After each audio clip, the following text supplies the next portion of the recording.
ओम नमः शिवाय। जय माता दी। नवरात्रि की हार्दिक शुभकामनाएं।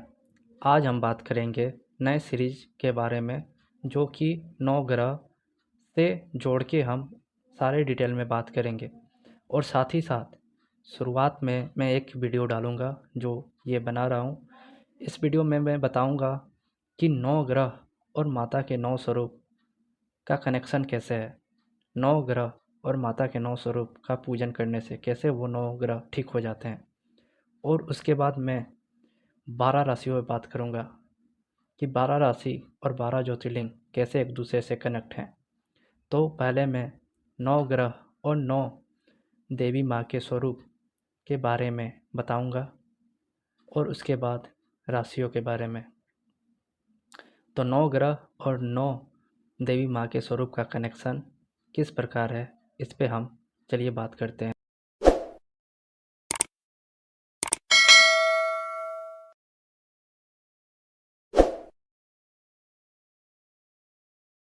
फर्स्ट स्वरूप माँ शैलपुत्री। माँ शैलपुत्री को मून से जोड़ के देखा गया है, क्योंकि मून का एज होता है जन्म से लेके 12 साल तक। और माँ शैलपुत्री को बचपन स्वरूप से जोड़ के देखा गया है। जब माँ बाल अवस्था में थीं तो माँ का स्वरूप शैलपुत्री के रूप में था।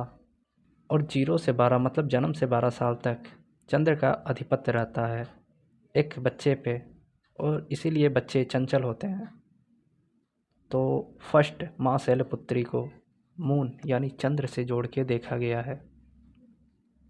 माँ शैलपुत्री की पूजा करने से कहीं ना कहीं मून अच्छा होता है। जिसको भी मानसिक प्रॉब्लम हो या कोई दिक्कत आती हो तो वो माँ शैलपुत्री का पूजा करे। सेकंड माँ ब्रह्मचारिणी, जो कि मार्च से जोड़ के देखते हैं। ये एज होता है 12 से लेके 24 साल। जब माँ तपस्या करने के लिए गईं और भगवान शिव को प्राप्त करने के लिए उन्होंने तप किया, तो माँ ब्रह्मचारिणी का स्वरूप मार्स को दिखाता है, क्योंकि मार्स देहा होता है और 12 से 24 साल तक इंसान का देहा यानी शरीर का गठन चेंज होता है। और ये बचपन के बाद जवानी यानी यौवन को दर्शाता है। तो उस समय ब्रह्मचारण धारण करना यानी कि मंगल ब्रह्मचारी है, क्योंकि मंगल से हनुमान जी और कार्तिकेय जी को देखते हैं और ये दोनों ब्रह्मचारी हैं। तो मंगल को कंट्रोल करने के लिए या मंगल को शांत करने के लिए ब्रह्मचार्य का पालन करें। इसीलिए बोला गया है कि जो लोग मांगलिक हैं या जो भी मंगल को 7th में लेके बैठे हुए हैं वो ब्रह्मचारण पालन करें, तो मंगल उनका खुद ही कंट्रोल हो जाएगा, उनको कोई दिक्कत नहीं देगा। इसीलिए बोला जाता है कि हनुमान जी की पूजा करें जो कि खुद ब्रह्मचारी हैं। तो माँ ब्रह्मचारिणी का स्वरूप कहीं ना कहीं मार्स को ठीक करता है। तो माँ ब्रह्मचारिणी का पूजा करना मार्स को ठीक करेगा। वेनस, जो कि चंद्र घंटा माँ को दिखाता है। माँ का चंद्र घंटा का स्वरूप तब हुआ जब महिषासुर का वध करने के लिए त्रिदेव ब्रह्मा, विष्णु और शिव जी ने माँ को प्रकट किया एक स्वरूप के रूप में। और तब सभी देवी देवताओं ने माँ को अस्त्र शस्त्र सवारी मतलब वाहन के रूप में बाघ को दिया। तब माँ ने राक्षसों और महिषासुर का वध कर देवी देवताओं को राज दोबारा सौंपा। तो अस्त्र शस्त्र वाहन सवारी हर प्रकार की सुविधा जब देवी देवताओं से माँ को मिली, तब इसे हम वेनस से जोड़ के देखेंगे, क्योंकि वेनस आजकल हर चीज़ हर सुविधा सवारी वाहन ये सब वेनस से जोड़ के हम देखते हैं। और ये एज होता है 25 से 36 साल, जो कि ये वेनस का एज होता है। इस समय जातक के अंदर वेनस एक्टिव होता है और वो प्रेम, शादी, बच्चे, सारी सुख सुविधा के पीछे भागने लगता है। तो वेनस से माँ चंद्रघंटा को जोड़ के देखा गया है। इसके बाद माँ कुष्मांडा यानी कि सन को माँ कुष्मांडा से जोड़ के देखा गया है।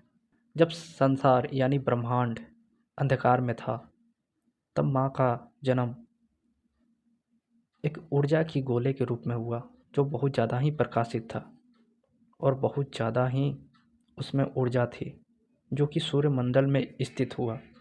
तो सूर्यमंडल में स्थित होने के कारण माँ कुष्मांडा को सन से जोड़ा गया, क्योंकि ऊर्जा का निवास सूर्यमंडल में ही हो सकता था और सूर्य के पास जाना इम्पॉसिबल है, इसलिए इसे सूर्य से जोड़ा गया है। और इसका एज होता है 37 से 48, जब इंसान नेम फेम और संसार में अपने कार्य क्षेत्र को लेके प्रकाशित होता है।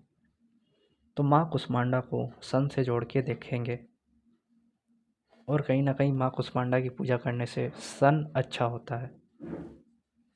मरकरी, माँ स्कंद माता। स्कंद यानी कार्तिकेय, माता यानी माँ।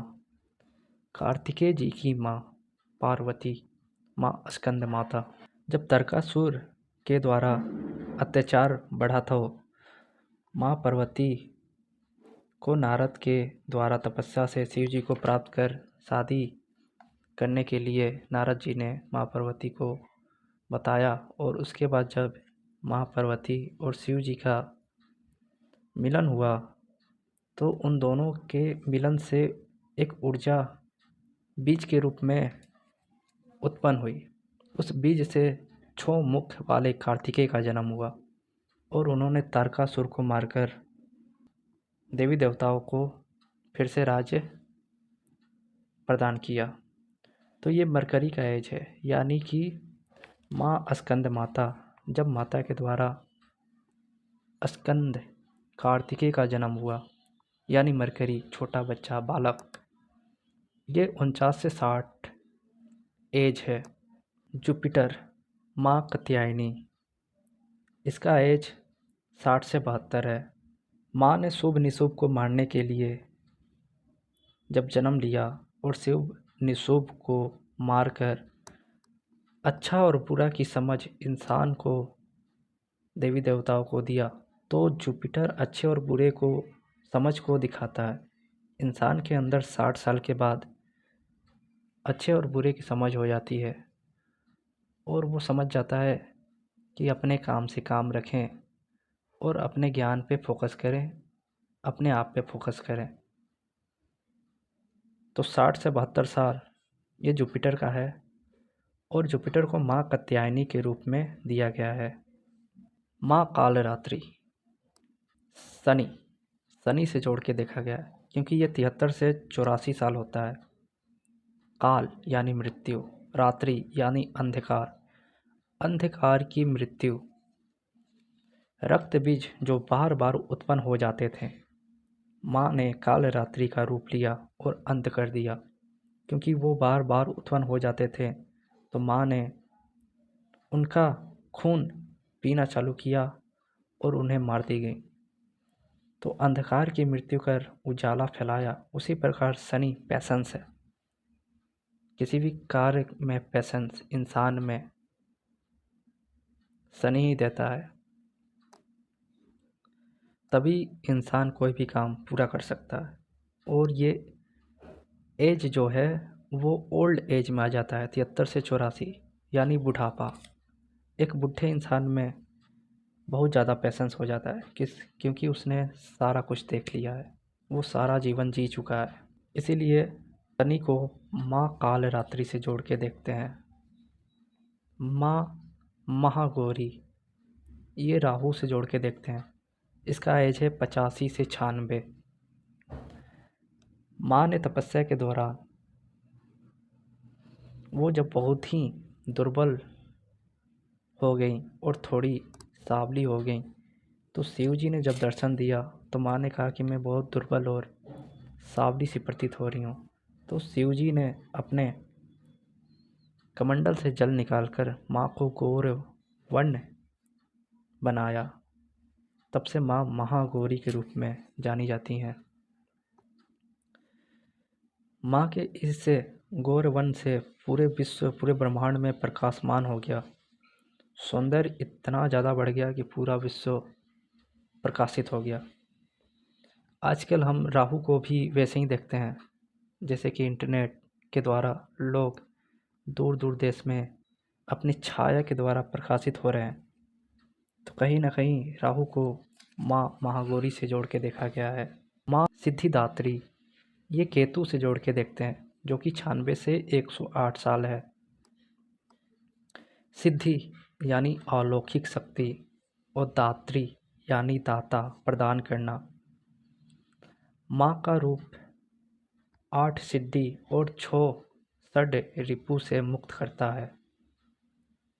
यानी सिद्धि दात्री 8 सिद्धि देता है और षड रिपु से मुक्त करता है। और इसे केतु से इसलिए जोड़ के देखते हैं क्योंकि केतु भी मोक्ष का कारक है। जीवन के हर प्रकार के मोह माया से परे केतु ही है, इसलिए केतु को मोक्ष का कारक कहते हैं। और कहीं ना कहीं केतु को माँ सिद्धिदात्री से जोड़ के देखते हैं।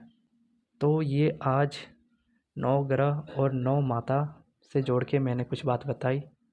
अब मैं रोज़ एक एक ग्रह के बारे में स्पेशल बात करूँगा। धन्यवाद।